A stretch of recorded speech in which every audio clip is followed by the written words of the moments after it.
A beautiful morning to you all out there. Thank God it's Friday. My name is Teresa Adeyemi, aka Tessy. This is what you know. Thank God it's Friday again. I'm so excited to be here. You know, I used to say it every time that staying alive is not easy. If you're alive, you just have to glorify the name of the Almighty. No matter the condition, no matter what you're facing, no matter what you're passing through right now, don't give up. Keep up the good fight. And for those fighting depression, keep up the good fight. Depression is what is very bad. Depression is killing Nigerians now. In those days, we used to say Nigerian no they carry last, but I'm scared I can't say that again, because in those days we don't commit suicide. But when depression sets into your life, it's not an easy thing. All right, yes, welcome again to the show today. Pitch Talk with Tessy. Remember, we say it's the way it is. We don't hold our tongues back. We don't do anything. We just say it's the way it is. We report it the way it is. Yes, on our top 3 stories of the week, yes, it was a breaking news yesterday night when ASU called off the strike. The Academic Staff Union of Universities, ASU, as Thursday suspended the over 3-month-old strike it embarked upon since Sunday, 4th November 2018. Wow. What will I say to that? I'll say hearty congratulations to that, because I know the students are fed up of staying at home. The union suspended the strike after a memorandum of action, MOA, is reached with the federal government towards the revitalization of public universities. The ASU National President, Professor Bayo Balogun, who announced the suspension, however, said that the union had embarked on the strike to stem the continued slide into rot and decay in public universities since the 1980s. He, however, decried the unpatriotic attitude of some university chancellors, whom he said tried to undermine the union's struggle towards ensuring the universities in the country are revitalized. The academic student, the statement read as Academic Staff Union of Universities, ASU National Secretariat, test of a press conference by the Academic Staff Union of Universities, friends and compatriots of the press on Sunday, 4th November 2018. The Academic Staff Union of Universities resumed a strike action which was conditionally suspended on 14 September 2017. The action of 2017 was suspended following the signing of a memorandum of action in which the federal government of Nigeria promised to address the contentious issues within a timeline that was to end in October 2017. And on that, I'll say a big congratulations to them, I tell you, because the strike for 3 months. 3 months, when I was in school in those days and when there's always strike, I'm always counting how many months left for me to stay in university. At times I'll say 6 months left, and again something will just come up, maybe student riot and anything, and we'll go off just like that. Wow. I'll say congratulations. I'm telling you, this deserves some celebration. We need to celebrate this. If you are home and you're a student, you just need to celebrate it. I'm telling you, you can celebrate with hug. There are different types of celebrating. It's very much you throw a party before you celebrate. You can celebrate with hug. All right, again, 18 roads in Lagos to be shut down for Buhari. Yes, Buhari is coming to Lagos tomorrow. And in case you don't know, 18 roads is going to be shut down. And I'm going to tell you the way it is this morning. I'm going to tell you the 18 roads so you should know how you're going to move tomorrow. Ahead of President Muhammad Buhari's visit to Lagos for his presidential campaign, the Lagos state government has given a directive that like 18 roads is going to be shut down. Yes, and I'm going to give you the names of the road, but I think I just missed it here. Let me go to this. I'll come back to that. I'll definitely give you the name of the 18 roads that will be shut down. And again, there's this one again, the first break at the meeting. The Federal Ministry of Education has made arrangement for midterm break for all the Citadel of Learnings nationwide to embark on midterm break for the purpose of the general elections coming up this month. At the meeting with the Ministry of Education, it was agreed schools will have 2 half-term breaks, which is not normal. You will know definitely we only have 1 term breaks, but because of the election, schools will be having 2 half-term breaks. The first break from February 13th to February 18th. Classes resume on Tuesday, February 19th. Borders return on the evening of February 18th. And the second half-term break from February 28th to March 4th. Classes resume on Tuesday, March 5th. Borders resume on the evening of March 4th. The 18 roads that will be shut down tomorrow for the arrival of the president. I'll bring the road back to you when we come back after the break. But let's take this break and I'll be back. I want you to see the joke of the week before I now check out of the bag before you know who my guest is this morning. Stay tuned now.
Our guest on Pitch Talk today is Prince Bayo Balogun. Prince Bayo Balogun was born into the Bankole Balogun and Nuru Oniwo families of Lagos. He started his educational career at Ireti Primary School, Mekwen, Ikoyi, and had his secondary education at Methodist Boys High School, Lagos between 1978 to 1983. He later went to the prestigious University of Lagos, Akoka, where he obtained a first degree in economics in 1992. Thereafter, he obtained a Master in Public Administration and another Master degree in Environmental Resource Management, both in the Lagos State University, Ojo, in 1998 and 2000 respectively. He is a member of Nigeria Institute of Management, a Fellow of the Institute of Corporate Administration, and also a Fellow of Institute of Environmental Accountant. He has various certificates in both local and international courses.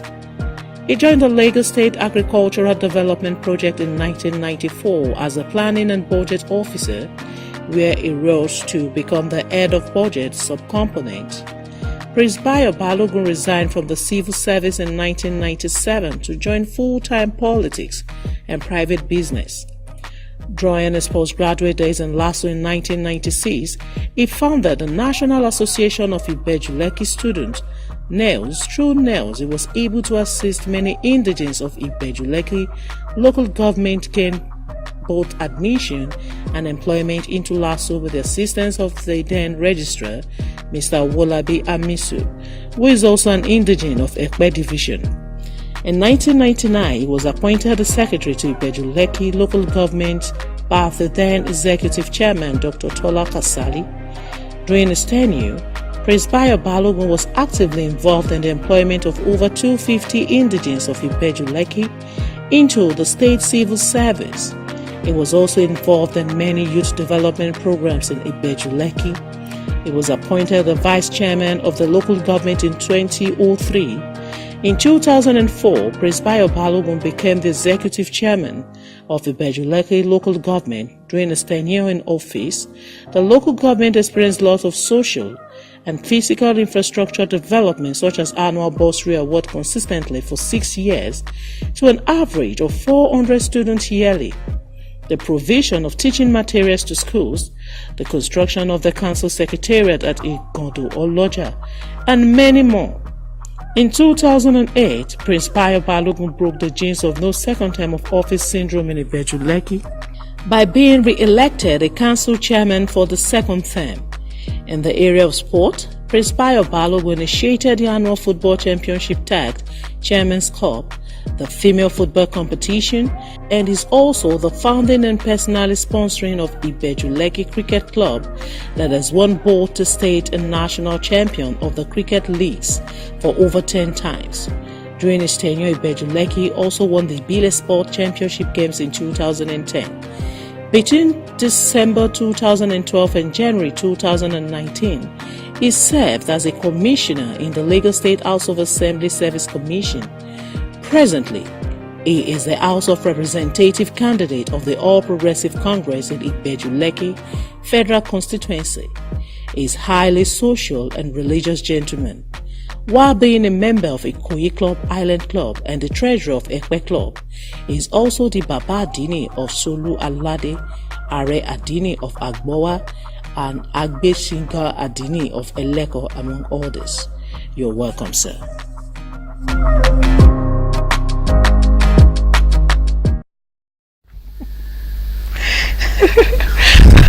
Alright, welcome back. That's our guest on the program today. You know how we do it on Pitch Talk. That's how we introduce. That's our own way of introducing our guest. You're welcome to the show, sir. Thank you so much. It's a pleasure having you. I almost lost it. I thought you weren't coming again, but I just had to. Well, you're not coming from me, baby. Like you have to leave by 6 a.m. And with the weather this morning, and with that heavy rain, so it was flooded. It was flooded. And well, we thank God for some of the flooding exercise most of the local government have gone through this season, because since last week we've told them they have to start early, and that's actually abated some of these problems. Okay, sir. Okay, so let's start on this note. Looking at your profile, you've been active in politics for a long time. How did you come this far, sir? Well, it's a matter of passion. Because when I was in the university, at the time when I was taking one of my master's program, I founded the National Association of Ibejuleki students. Coming from a local government like Ibejuleki, which is massive size, and the rate of development, slow rate of development along that area, we must take the bull by the horn ourselves. We must be involved ourselves. So at that period, I looked at what can we do within this area. First, there must be social emancipation of the youths. We must develop ourselves. There must be human capital development. And that was why I started with the issue of how do we even get many of our children into the universities.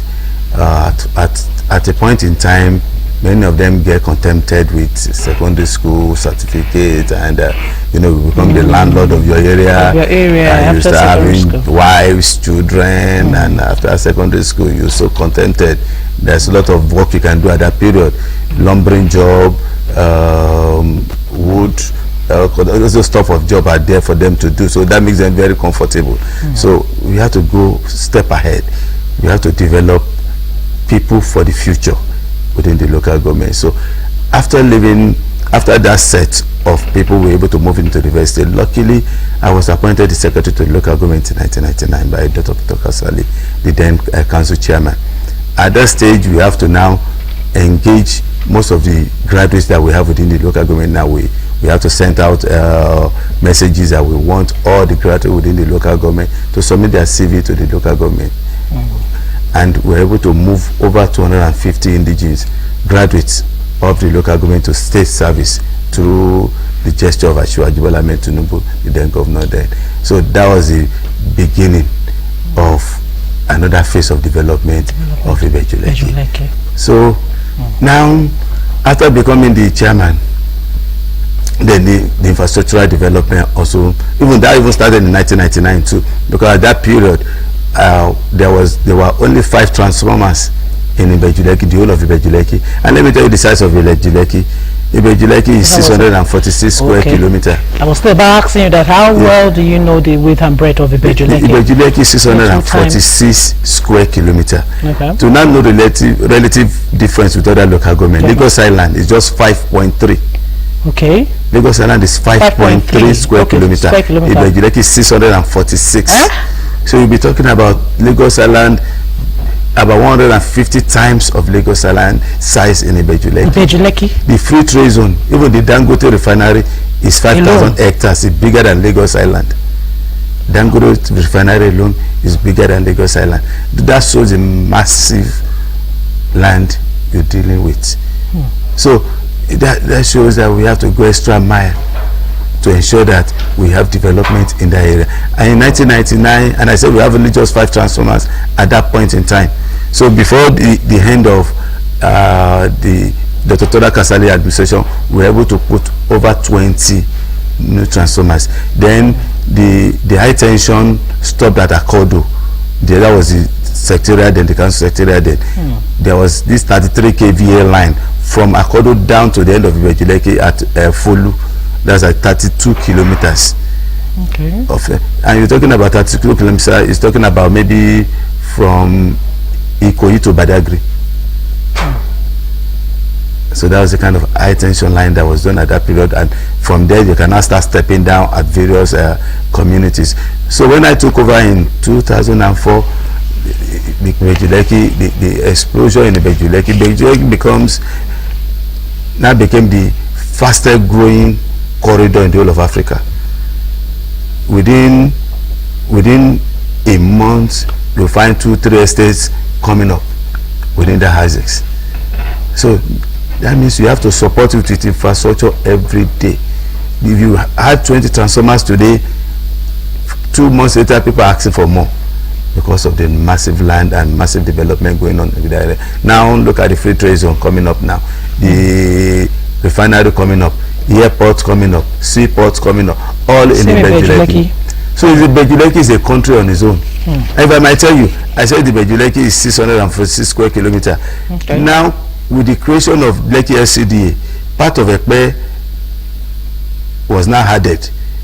to Ibejuleki. Part of Epe that falls inside Ibejuleki. Well, now they're talking about Tiye, Mobido, Ilege, Ise, Igbogun. We're now added to Ibejuleki under the Lekki LCDA. If you now put that together, it's almost the size of Singapore. Singapore is just 721 square kilometers. Wow. So it's also close to 700 square kilometers too now. So you are now talking about Ibejuleki being a country on its own. It's capable of being a country because you have everything it takes to become a country. Because you have the seaport, the airport, the free trade zone, the refinery. So the economy of Nigeria will be dependent on Ibejuleki very soon. Very soon. If Ibejuleki sneezes very soon, Nigeria will catch cold. So that means a lot of work has to be done. And luckily for me, well, apart from having a master's in environmental resource management and a fellow of Institute of Environmental Accountants, I was also involved in all the EIA's reports of the projects within the area, both the free trade zone, the refinery, seaport, and all the rest.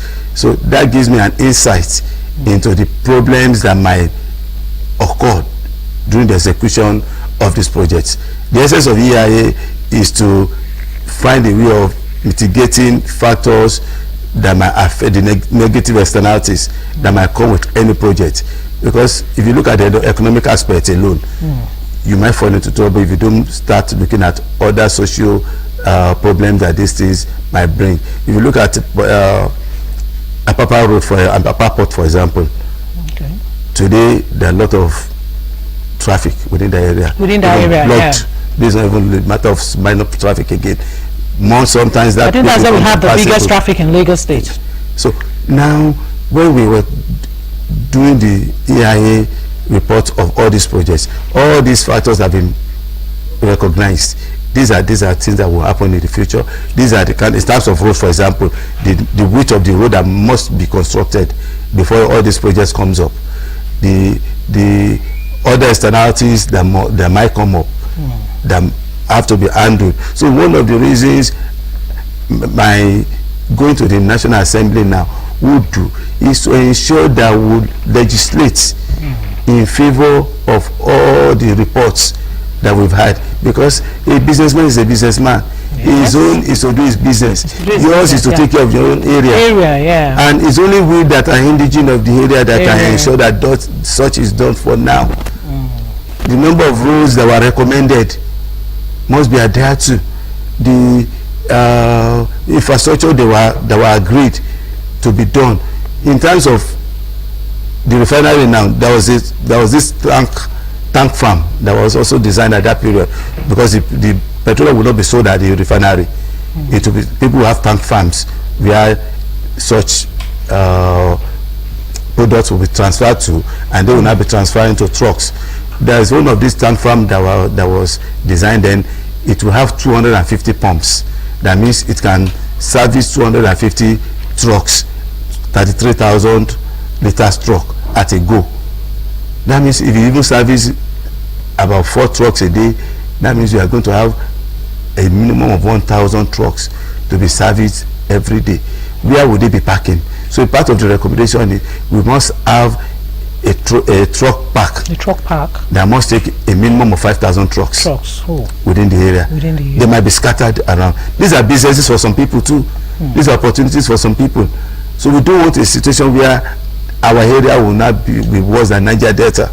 And in terms of what's supposed to be done to the people, there has been a tripartite agreement within the state, the Lekki Worldwide organization that was worldwide investment that was handling the transaction with the local government. There were agreements on what to be done to the local government, percentage to be given to the local government. I was the council chairman there. So these are part of the things we'll continue to ensure that we make sure that people also get their own benefits in the future. So we look at big projects. If you are not careful, big projects can become a disaster. So that's one of the reasons that going to the National Assembly, we must ensure that we legislate, because when it comes to most of these projects, they are only covered by the federal laws. All right, because time is not really a friend of ours today, but let's quickly talk about your manifesto, sir. We're already talking about it. Okay. Because going to the National Assembly and ensuring that legislature, we put laws that will safeguard the environment, ensure that the environmental impact assessment reports are there too. Okay. And we ensure that quotas of our areas are given to the people in terms of job employment, provision of jobs. There are going to be refineries, there are going to be a lot of jobs around. We don't want to ensure that everything is now imported. All form of job is now imported. So we must ensure that a specific quota, even in the federal in the ministry, we have quota system where we research various quota for various areas. So there must be quota given to the area of catchment, because it was situated in this area. There must be benefit for the people. Such too must be legislated on to make sure that people respect it. And also in one of the laws I would also want to lend my support to. Some of them are the 5%. There was this bill that was started during Ashwaji period. There was this proposal on 5% petroleum sales tax to be given to states where they were consumed. If 5% sales tax of all the petroleum consumed in Lagos is given to Lagos, for example, that's going to be very big revenue for the state. We're talking about the state police too. That's as many council chairman, I know there's no way we can get out of all these security problems if we don't introduce the state police, because someone cannot just sit down in Abuja and dictate what will happen at the state local government level.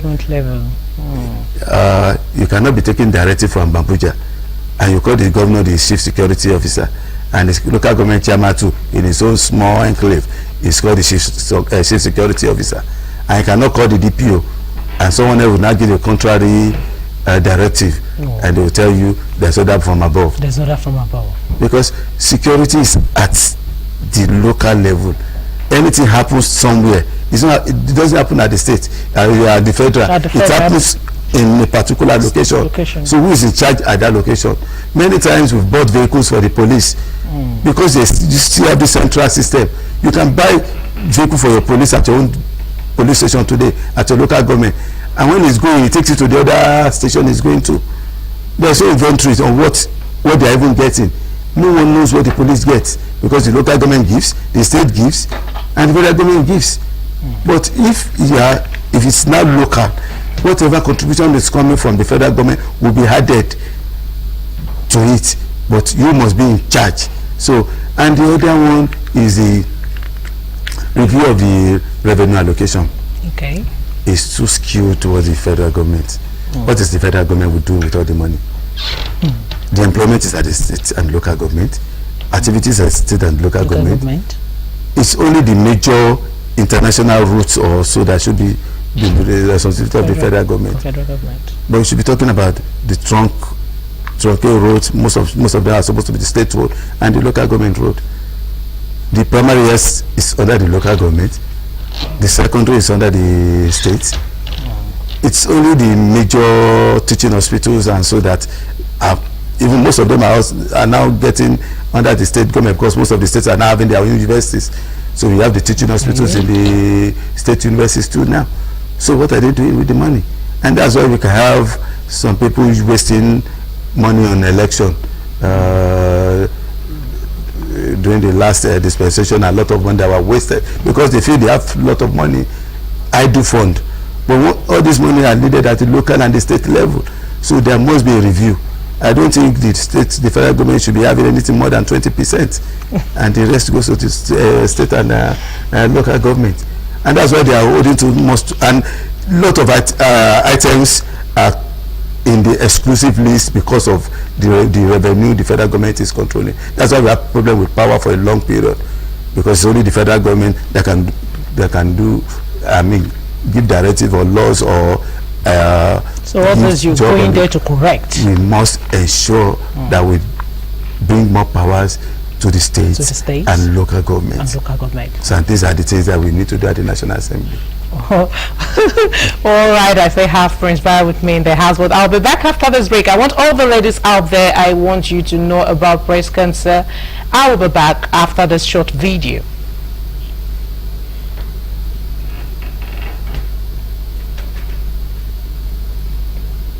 Hi, I am Dr. Deborah Williams.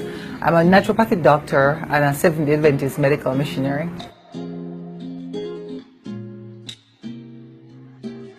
In April 2012, I was diagnosed with breast cancer.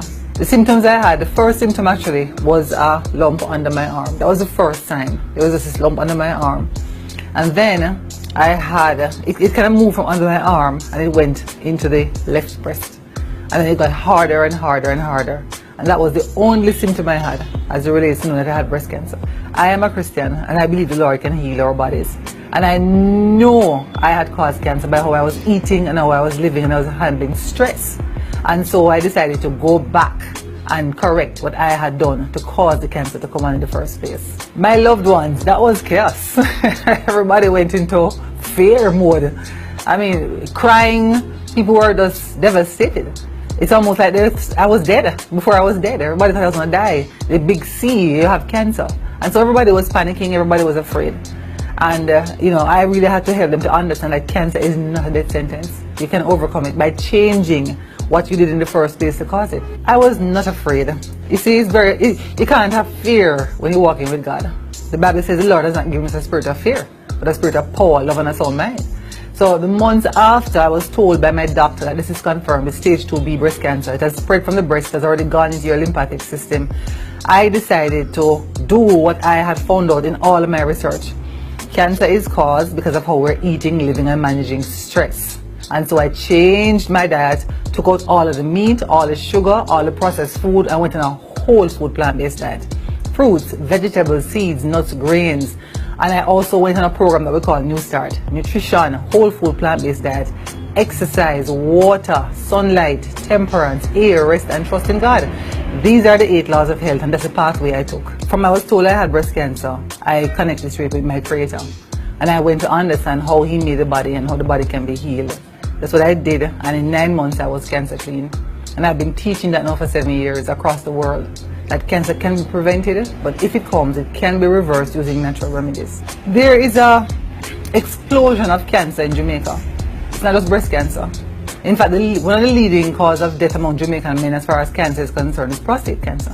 So in my office, and we are here at Natural Choice Health Food Store. We do consultations and many of our clients are cancer cases. And so we're seeing prostate cancer, breast cancer, we're seeing tumors in the brain, liver cancer, pancreatic cancer, ovarian cancer. It's all over the body and it's hitting Jamaica like a storm.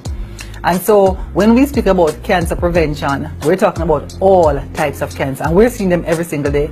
And we have seen them reversed. That's the beauty of it all, We're not just saying Deborah was healed from cancer. We're saying that we have worked with many different types of cancer and we have seen them recover. Now, 2 weeks after my diagnostic, I started doing health workshops trying to teach Jamaicans that cancer can be prevented.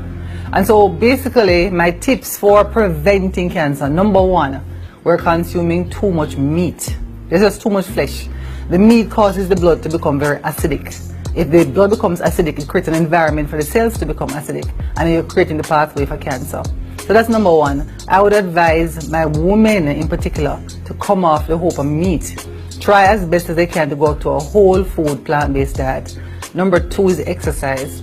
It's vitally important that we're exercising because the body needs to detox, and exercise is essential for detoxing the body, getting the toxins out, right? Number 3 is the water intake. We need to be drinking pure water, not the water filled with chlorine and filled with chemicals, but pure spring water. So hydrate the body so the cells can be hydrated. The internal environment of the body needs to be alkaline, and water is our number 1 friend. Number 4 is rest. We have to learn to rest. There's just too much imbalance in our lives. We're not resting enough. We need 7 to 8 hours of rest every night because your brain makes something called melatonin. And melatonin is made between 9:30 and 3 o'clock. And that melatonin is what repairs the body during the hours of night when we're supposed to be sleeping. And my most important tip to our women is having a strong relationship with God. In Exodus 15 verse 26, God says, I am the Lord that healeth thee.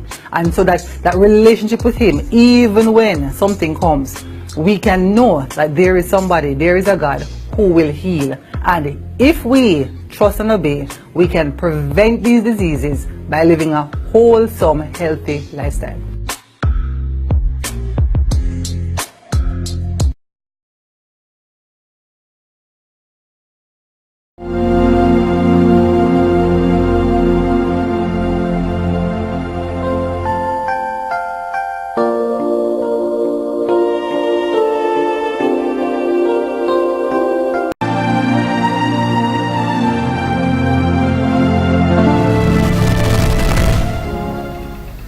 Alright, welcome back. Let's go Peach Talk with Tessy this Friday morning. Yes, and I hope you enjoy it. Alright, sir, honorable. How old are you? I've been ready since 1999. And I started.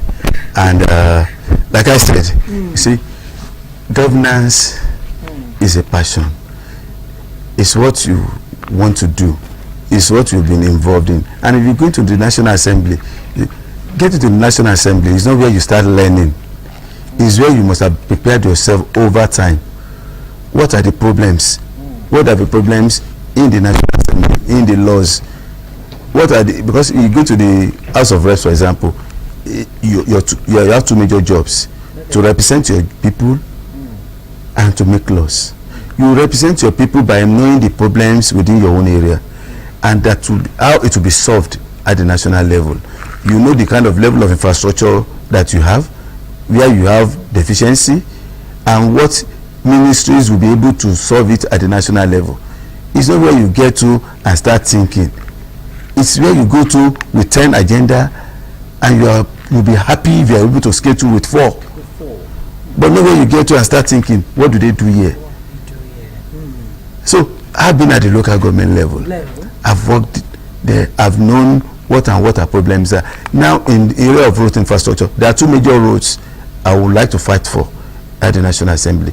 The Coastal Road, and there's one Eleanor Road. These are roads that cut across many local governments within the area. The Coastal Road, luckily for us, the other side, the one coming from the south, because it's supposed to start from VI through Eleko, Akodo, straight down to Port Harcourt. Ondo State, in conjunction with NDCC, just awarded a 37-kilometer part of it within Ondo to connect Ise, which is inside the Bejuleki now. Okay. So that means if you now go, and it's expected to be finished within 30 months or so. Okay. So that means from Bejuleki now going to Ondo will take you just maybe about 2 hours. 2 hours. Of a free highway. Now going to the other side too, from Eleko going back to Babish, at the local government level we started the road, and we hope that we'll be able to bring the federal government to, because it's a very long road. All right. And All right, President, very ready. No. But is going to Fort Mainland Bridge. So there are a lot of major projects we push to the federal. Then the other ones will be handled by the state and the local government. Okay, I can see how ready you are, and I know you know your borders very well. You know everywhere. All right, sir. I'm a prince. So we got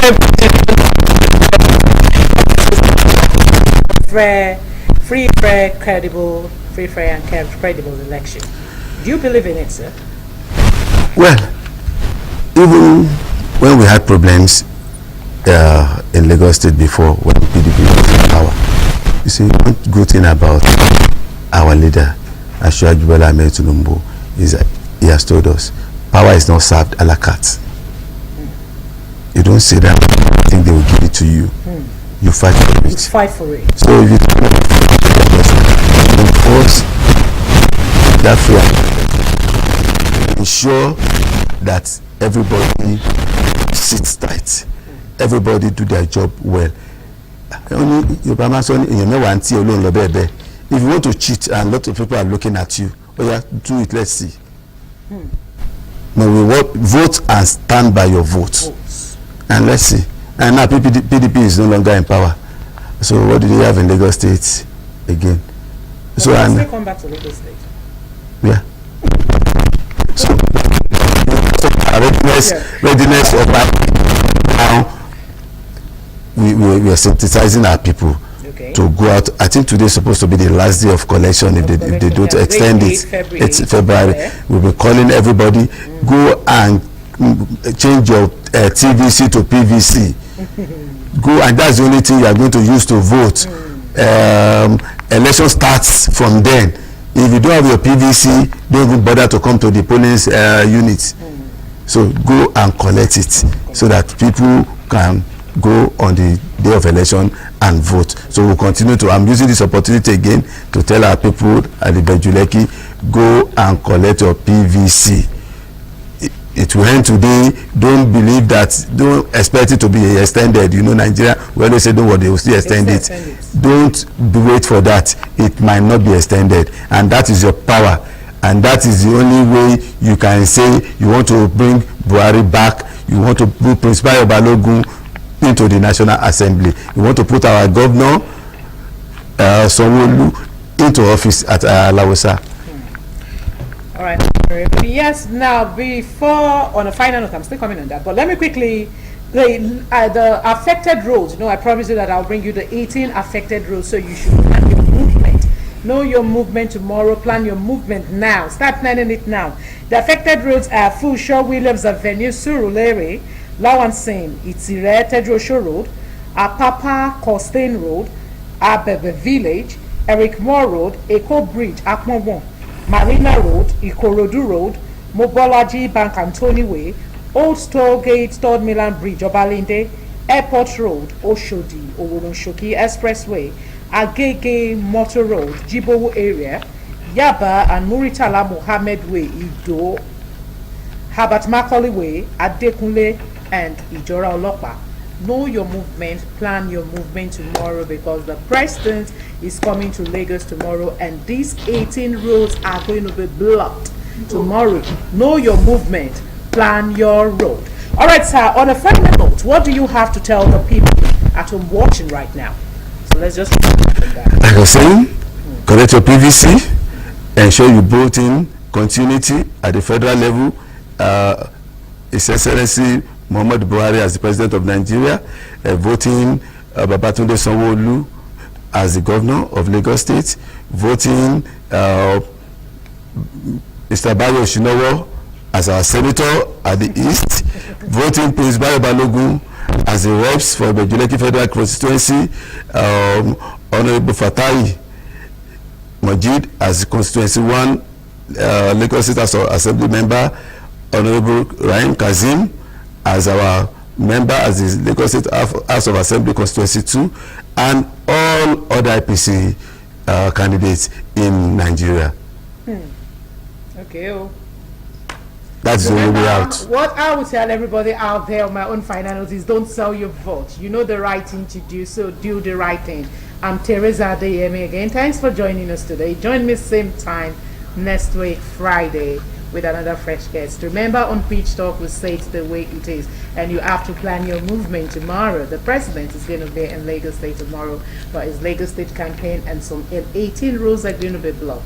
And in case you miss the 18 roads, you can just go on social media, go on Google, you're going to get it. Till I come your way again next week, be good to yourself. It's a bye-bye. Apresentação um cheirinho. Esse senhor toma banho de combustível quando não há água, esse senhor.